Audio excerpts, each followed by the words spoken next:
I guess my first question would be, how's the last 48 hours been for you, given It's the been, weekend? yeah, it's been good. It's everything's changed, but nothing's changed. I get a lot of funny looks on in the street, and but I take it all as motivation, and I never take the fan reaction for granted. It means the world to me. Yeah, it is one of those things, isn't it, with Game of Thrones, where as with like superheroes, I mean, we touched on Deadpool and Wolverine. It kind of fans have such a concrete idea of what they want, and it's not always what they're going to get, and there's reasons for that. Do you kind of agree with that? That fans will be fans, and they won't always get what they want, but maybe they'll be rewarded further down the line, shall we say? Yeah, I think there's a little bit of everything for everybody in House of the Dragon. I think it's great to give the fans, what they want. Definitely never shortchange them of what made the original series land so well, Mm. but also give them a fresh spin.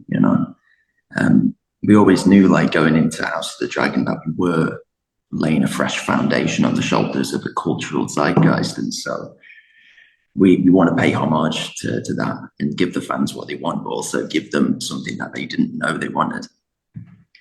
How has it been for you guys as a cast? Because obviously you shot this a while ago, and now obviously how it's released, you're obviously having to sit on secrets, and then obviously now Yeah. family and friends know that you're in the show, and you're sworn to so many different secrecies and everything else. How have you found that process? Because it can be quite daunting for some people, I can imagine. Yeah, I find it like it's closure. I'm getting it all off my chest, and Yeah. I can kind of bookend it, and but it's been really therapeutic talking about it as well, and kind of sharing with people my theory on Aemond, and what inspirations I used, and things that I drew from that really yeah, that I love. I kind of, I love acting, and so being able to talk about it as well.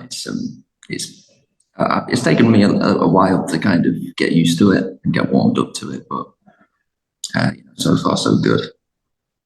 So far, so good. Take me back to the beginning of it then, when you were like first offered it or someone mentioned it to you and everything else. It's obviously a big deal for a lot of people. And I guess for some actors, it could be like, no, I don't want to, I can't touch that. So was there a kind of strange thrill about actually, if I was able to get this, there's something in this that's a little bit different to what I've done before?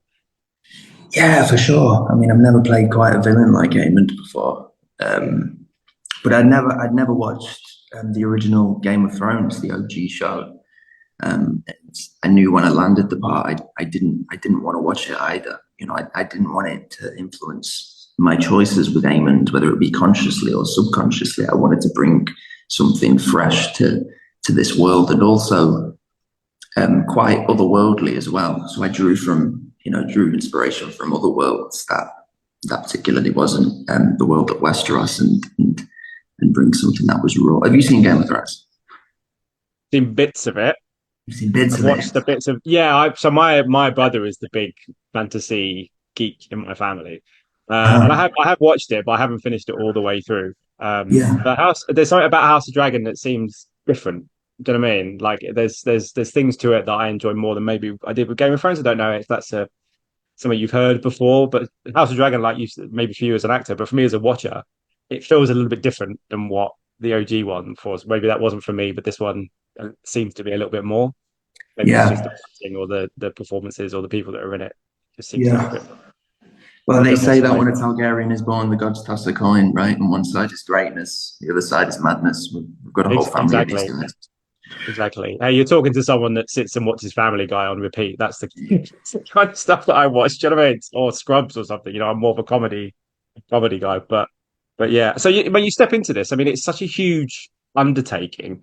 When you first kind of stepped into the world, with the design and all the CGI that goes on, is it kind of overwhelming, or actually do you actually enjoy that kind of challenge? Because with the show, it's very much about the characters, and all the other stuff is the exciting stuff. But for you as actors, it's the core characters and the stories that drives you.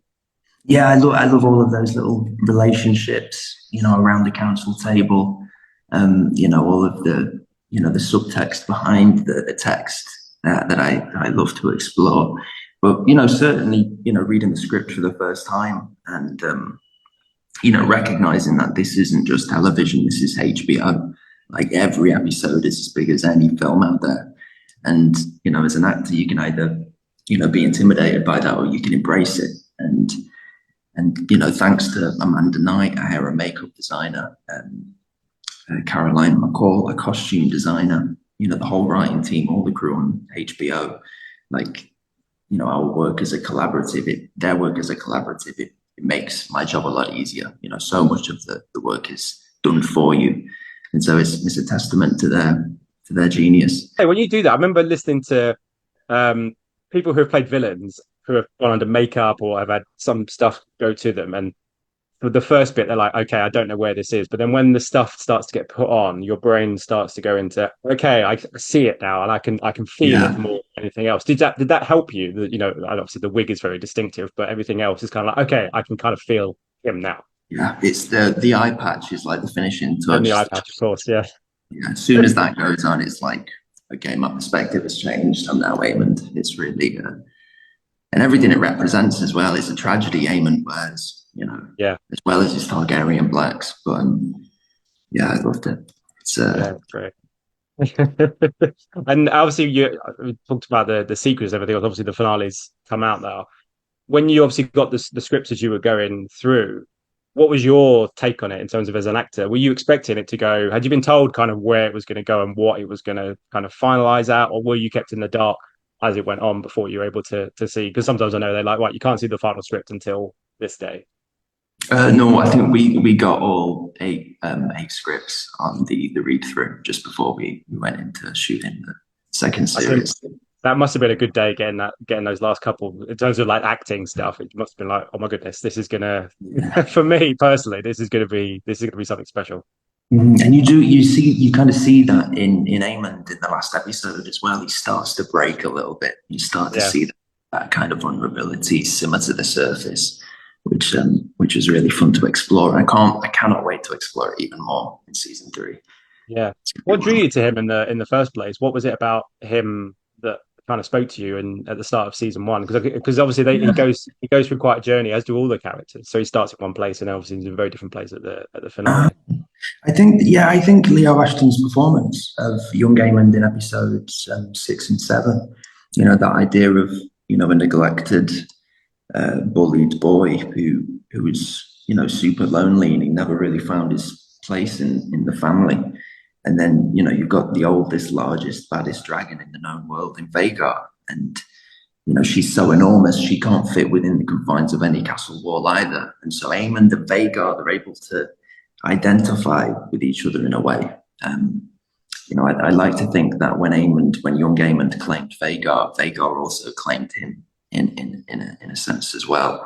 And just that story of standing up in the face of adversity, and it's a tremendous feat of courage that he undertakes in episode 7 of season 1. I always try and remember that little kid who kind of who was on the back foot and wasn't given a dragon egg growing up, and just always take that with me, especially with Aemond this year, because he hides so much as well behind his Mm. facade. He kind of stores it all away, but it still very much is there. Yeah. For me, actually, watching it, he does remind me a little bit of Bruce Wayne in the sense that he has this history that he bottles up, Yeah, channels it into something else, but also the real, you never really see the real quote unquote person. It's always the facade, if you like. Did that ever spring to mind with you, or did you read or any sort of particular characters that had that kind of dynamic? yeah. Bruce Wayne's a good one. That's a good one. I took inspiration from a lot of things. Like there was I've talked about it before, but Michael Mann's Heat. Um, you know, Robert De Niro's character and that the code that he utilizes to Yeah, yeah, maneuver New York without getting caught. And Eamon has a similar kind of code that, in part, stops him from feeling like that neglected bullied kid that he once was. So, Kirk Douglas from the Vikings. Maybe I should look into Rutger Hauer's character. Ready for season three. Hey, you never Draw know. something from He's him. got so much going on, that guy. Yeah, Especially for a guy that's playing a robot, the kind of yeah. emotion and depth that he has as a villain, quote unquote.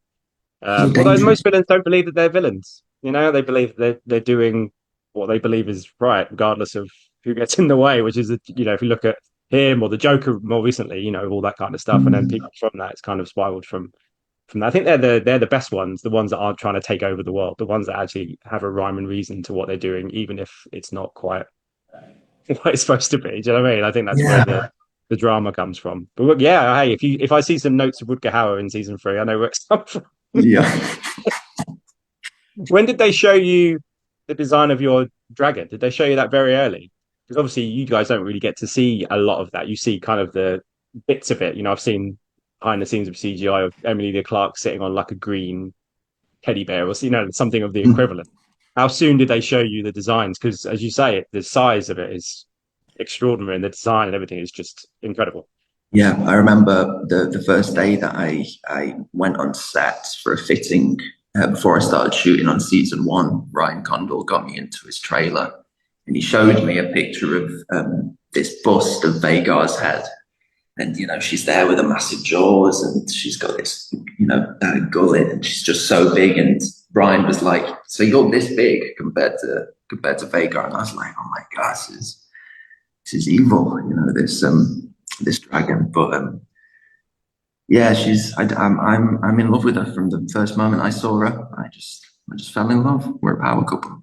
Yeah. So you are the power couple of Westeros right now, yes. Who's your favorite dragon, Scott? Who's your favorite dragon? I quite liked, I can never remember the names, but Emilia Clarke's one. Amelia Uh, Clarence. Oh, okay. is it Daenerys? Daenerys. Is it Daenerys the Yes. dragon? I can't remember. The names are so foreign to me. I'm so sorry. So foreign to me.